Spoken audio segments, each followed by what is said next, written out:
有時靜落嚟，我哋會聽到自己心跳嘅聲音。心跳係生命嘅證據。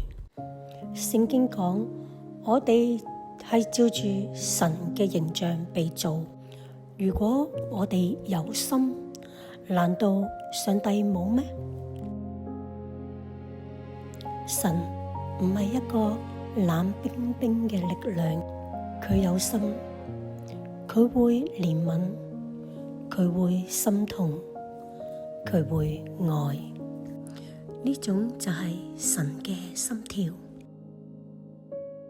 喺詩篇103篇8節，耶和華有憐憫，有恩典，不輕易發怒，且有豐盛的慈愛。佢唔係一時之間嘅感動，呢個係佢嘅性情。當人跌倒嘅時候，神冇即刻定罪；當人遠離佢嘅時候，佢冇馬上關門。佢等，佢一直喺度等，因為佢嘅心一直為人跳動，就好似浪子嘅比喻裏面嘅爸爸一樣。兒子離開咗家之後，任意揮霍，去到人生嘅低谷。聖經講，佢喺遠處嘅時候，爸爸見到佢，就動了慈心，跑過去攬住佢。呢個並唔係巧合，而係一個一直等候嘅心。原來神嘅心一直為迷失嘅人去跳動。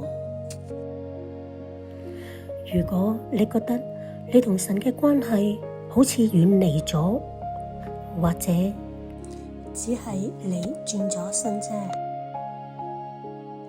佢從未離開過你，神嘅心從未關過。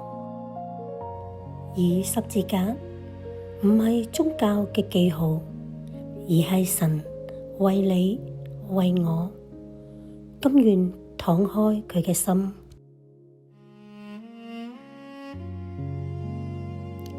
親愛嘅天父，你係有憐憫、有恩典，不輕易發怒，且有豐盛嘅慈愛。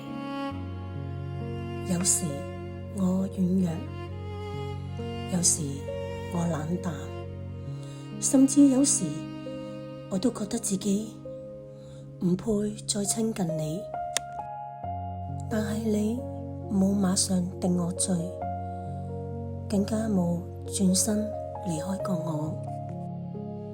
原來你一直喺度等我有一個回轉嘅心。主啊，當我迷失嘅時候，求你用憐憫抱住我；當我跌倒嘅時候，求你用慈愛扶起我，讓我再一次感受到你為我跳動嘅心。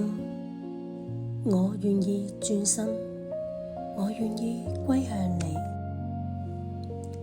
禱告係奉靠主耶穌基督得勝名求，阿門。